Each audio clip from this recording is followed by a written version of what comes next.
2024 has come to an end, and Atlus reveals plans of having a few projects in the works for 2025. On its own, this is nothing special to report on, as that's basically to be expected. But as with what happens every year, the devil is in the details, and their words have of course ignited some speculation on what exactly is going to happen next, especially with the long wait that it has been for Persona 6.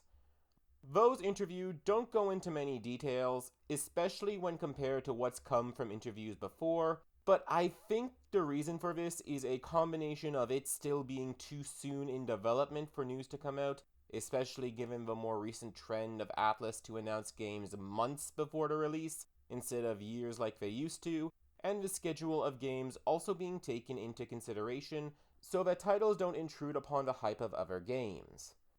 Right now, my personal expectation is that Shin Megami Tensei 6 is going to be released after Persona 5 The Phantom X, the only game confirmed for 2025 at the time of writing, and Persona 6 to be released in time for the 30th anniversary 2026, because as surreal as it may seem, all the way back in 2021 was the Persona 25th, and releasing a new entry for the anniversary makes a lot more sense than doing it so close to just before.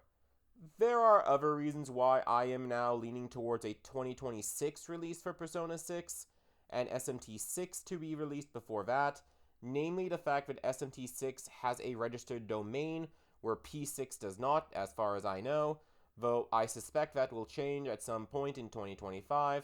and the fact that while development may not necessarily have been concurrent, the reuse of engine and assets could make the making of SMT6 go more smoothly than the infamously messy development of Shin Megami Tensei 5.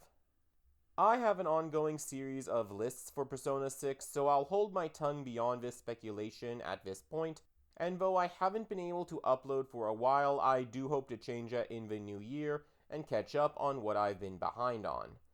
The Famitsu interview clarifies that Atlus does have many projects planned for 2025, and I do think that there is going to be one more game released this year, and that is the recently leaked Raido Kuzunoha vs. the Soulless Army for at least Steam. But I am personally skeptical that this really means anything major for the Devil Summoner brand. Soul Hackers 2 was an underwhelming game and sold below expectations. Whenever I bring up that I found Soul Hackers 2 underwhelming, I get comments that it wasn't that bad, and yeah, it wasn't, it just wasn't that good either. It's an okay game, inferior to what has come before it, and doesn't quite grasp what made Devil Summoner Soul Hackers so timeless. It is toothless in its setting's cyberpunk critique. The aesthetic feels more like a fashion brand where the characters are cosplaying dystopian cyberpunk rather than living in one, and while it's supposed to be a new Devil Summoner entry, it has a lot more in common with Persona, equipped with the most boring social simulation I've ever seen, and with gameplay that combines classic Persona with Strange Journey, making for a rather underwhelming combat that lacks the fluidity and strategy of SMT and Persona, and even Raido Kuzunoha. You might disagree, and that is fine, but can you really say that Soul Hackers 2 is as timeless as Devil Summoner Soul Hackers, a game nearly 30 years old and still beloved and acclaimed, versus one less than 5 years old and barely acknowledged by the Atlus fanbase? I didn't think so. I think most of us are ready to move past Soul Hackers 2 for something else. Ideally, a game that can stand alongside the best of what this franchise has produced. And given this sentiment, I think that the Soulless Army is more so Atlus testing the waters to see if there is any lingering desire for the Devil Summoner brand, much like what they did when they shadow dropped Persona 4 Golden on Steam.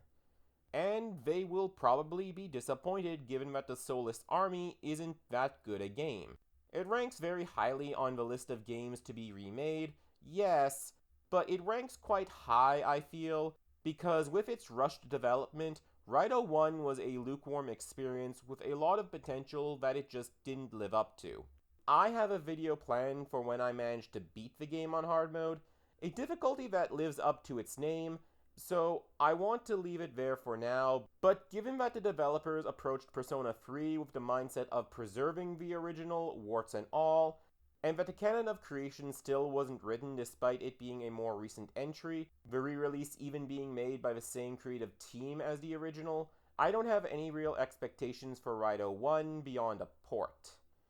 Though if I am allowed to be optimistic, maybe reception is positive enough that the far superior King Abaddon is ported as well, as that game's limited run means that it's probably the Atlus classic most in need of a port. Call me a pessimist, and I definitely was at one point, but recent showings haven't exactly stilled much confidence on my end. SMT5 was the worst game in the series, Soul Hackers 2 was again underwhelming, Persona 5 Tactica was likewise clearly unfinished, and Persona 3 Reload was a mixed bag. Something I respect more in conception as a re-release that tries to recapture the vision of the original, more than the final product that shows a lot of compromise to said vision for the sake of trying to modernize said game's aesthetics and gameplay. Thus, I'd honestly be a lot more comfortable placing my hopes on a port, because just a port of an older game would be the hardest to mess up, even if it might be a bit buggy like Nocturne HD was. Something that comments in the past have criticized me for, but quite frankly, I have felt more validated with post-reload. A game that a lot of people, even those who argue this as the definitive edition, seem to agree that it is flawed in its contradictory attempts to modernize a timeless tragedy while trying to be faithful to the original vision. Hence why I'd say that a Raito remake should be approached with a degree of cautious optimism at best. However, I don't want to be entirely dismissive of anything new. I was pretty vocal in my skepticism of 5 Vengeance, but to my surprise, the canon of Vengeance is the best story the series has delivered in years, and only falters by trying to conform its structure to the mess that is the canon of creation. It makes me feel like there are people who know and understand what makes SMT so special, and want to use it to tell interesting stories. Team Maniacs has been receptive to criticism in the past, for better or for worse, as we got for Apocalypse from the criticisms directed at SMT4, and now 5 Vengeance from the criticisms directed at SMT5. The canon of Vengeance was a step in the right direction because it made good on a lot of SMT5's potential, improved the gameplay, and put a greater focus on telling a unique story, which is why I am personally quite excited for SMT6, and hope for something at least as good as the canon of Vengeance, just with some more of the things that helped make SMT so beloved in the first place, like a more immersive atmosphere, ideally one with a heavy emphasis on occult imagery and abandoned buildings reused by their demonic inhabitants, as well as some other improvements or returning things to how they were handled previously, like buffs and debuffs being more strategic, actual dungeons, and so forth. Now, before ending this video off, there is one more possibility that I'd like to put out there, as something that I'd like to see, not necessarily in the new year, but ideally some news on it being even possible at this point in time, and that is an HD remake of Shin Megami Tensei 4. I'm something of a critic when it comes to the 4th mainline entry, and find it somewhat underwhelming as a continuation of SMT3 Nocturne, which is my all-time favorite game in the franchise, as well as Strange Journey, which was the game directly preceding SMT4 proper.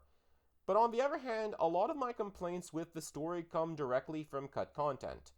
2/3 of the story needed to be cut so as to fit the story on a 3DS cartridge, something that resulted in characters being underdeveloped, themes a bit sparse in places, and a lot of key plot details were either absent or needlessly obtuse. Not so much explained in the story as delivered by the plot of the DLC expansions, or tossed in so not to be totally absent in rather awkward places, like optional dialogue with Fujiwara, or accessible from a computer only, and so forth. This is why I personally feel that Shin Megami Tensei 4 is the game most in need and most deserving of the HD remake treatment, given that unlike a lot of other games on Atlus's poll, like Persona 3, the vision of the original was arguably not achieved, and the person responsible for that vision is still an employee, and I'm sure that if he ever wanted to, Kanako-sensei could really push for an HD remake that brings his vision to life. But that's just me. What do you think? Do you agree with my hypothetical timeline of events? Do you agree that Shin Megami Tensei 4 is the most deserving for the remake treatment? Are you excited for Shin Megami Tensei 6 or Persona 6? And which are you more excited for? You can let me know down in the comments. I want to elaborate a bit on Shin Megami Tensei 6 specifically, and that is going to be next week's video. So subscribe and ring that bell so that you can watch it once it airs.